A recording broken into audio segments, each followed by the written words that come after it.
So I've met the ghosts in my house, and they're not really as bad as I would have thought. Because, of course, when I imagine the sentence, there's a ghost in my house, I immediately start freaking out. Because, I mean, who wouldn't? Because, like, we all think of ghosts as being vengeful little things.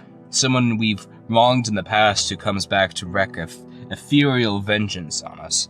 Have the lights flicker on and off, or have the walls bleed, or choke you to death in your sleep. That's the sort of thing you expect ghosts to do. Because if you were trapped forever in the mortal plane with an extremely limited amount of power to influence people's lives, what would you do? Because, I mean, I would get real bored. And what do real bored people do? They go out and torture things.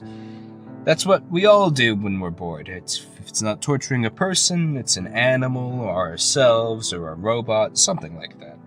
It's just what happens. It's the nature of our beast. But no, it turns out that's not what ghosts do, because they're not as awake as you'd expect them to be. Even at best, when I was talking with Matthew, or talking to him, at him, more like, he was only half attentive, which, I mean, if you were dead and you hadn't had a good conversation in, say, 20 years, how would you react to the first conversation you had with someone? The first time someone actually got to know you? I mean, if you'd gone completely insane in those 20 years, then maybe you just stare out into space the entire time. But, I mean, if I were me, which I am, but if I were me in those different circumstances where the only voices of people I'd heard had never been talking to me, the egotist that I am, and this one dude who sees me and actually tries learning about me, I think I'd be more attentive. What person isn't obsessed at least a little bit with themselves? But yeah, I've got a ghost in the house, and frankly, it's not all that bad. I figured there was something wrong with the house when the washing machine kept going out. I checked all the hoses, the pipes, the electrical wiring, everything was fine. The washing machine was fine too. It just kept going out at 12:07 p.m., which I later learned was the time Matthew apparently died here, washing his clothes. Which I'm still not so clear as to how that happened, because I can probably think of 1,500,000 different things that are easier to die from than washing your clothing. I mean, he wasn't going down to the river to get eaten by a hippo or whatever. But yes, apparently he died washing his clothes at 12:07 p.m., which is why every single time when I tried to get my washing done during my lunch break, it went out. All because of his ethereal essence getting mad or something about the concept of water touching fabric. But fortunately or unfortunately, even though he's here, he's not here enough to project farther than that. And what do I mean by project? So I try to imagine that if I died doing my laundry and I had a little bit of power over the house, and this one dude comes in, he's all up in my house, and I can't normally do anything about him, except this dude always comes in at 12, the remembrance hour of my death, and he washes his clothing right there, in that same spot that killed me. It would be so easy to get mad at him. Because, I mean, even though obviously me being a dude who moved here because of work, I had no connection to this place, no idea that this poor sap managed to get himself electrocuted, probably drying his linens.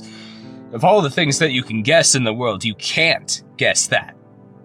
And even if you did guess that the weird scraping that was happening to your floors wasn't just the floorboards expanding and contraction due to temperature fluctuations, but, actually some ghost walking on it, even if you projected that far, would you think to yourself, hey, since this ghost died washing his PJs at high noon, I personally am going to mock him, showing him how I survive cleaning my underwear every single time.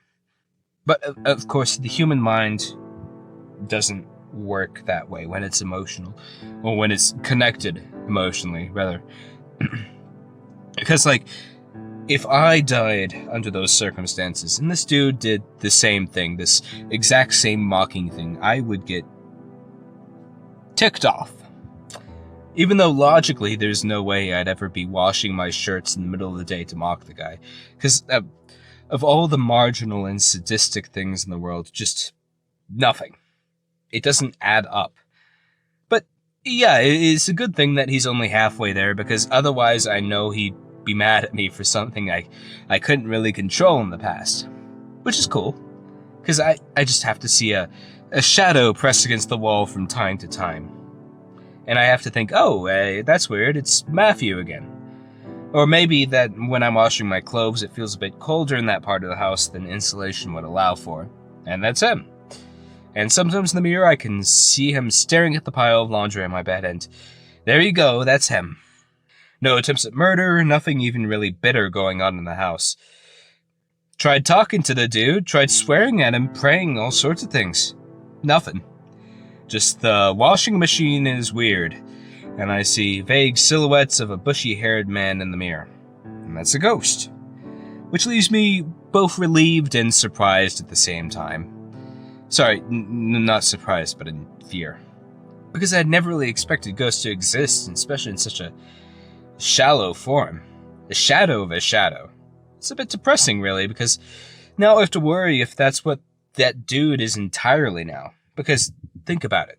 If he's marginally conscious about it, and he's doing these real petty things, that's gotta suck.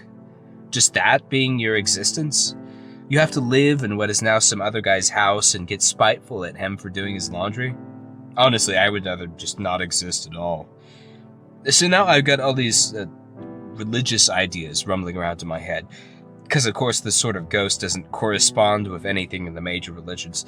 Probably not even the old pagan folklore. But Matthew's there, and he's made me a lot more conscious of what I do around the house. Which I think is really the worst part. Because even though he's not really a full person, I think anymore, he's still a guy, kinda. In my space, kinda. Destroying my privacy, kinda. Which is annoying. Means I have been able to do things the same way I would have done them before without feeling a bit embarrassed. But at least he hasn't, like, I don't know. What are the things that ghosts are said to do? Oh, like, throw lamps at me. He hasn't done that. He hasn't tried to kill me, he hasn't put a curse on me. For the most part, things are going well otherwise. I thought a couple times about getting to get a Catholic priest to exorcise my house. Is that the word? Exorcise? Probably not. Perform an exorcism on my house. And so then I figured, hey, Matthew wasn't bugging me enough for that. I mean, if he ever gets bad, if he ever drops into that stereotypically ghost behavior from the movies, ooh, then, yeah. I guess I'll call on the exorcist. But I just live with ghosts now. Of course, I'm not going to tell anyone about them until not even then. Matthew's just too boring for a movie, a book, or even a true horror podcast. There's just... Could not imagine living with a ghost would be as boring as this.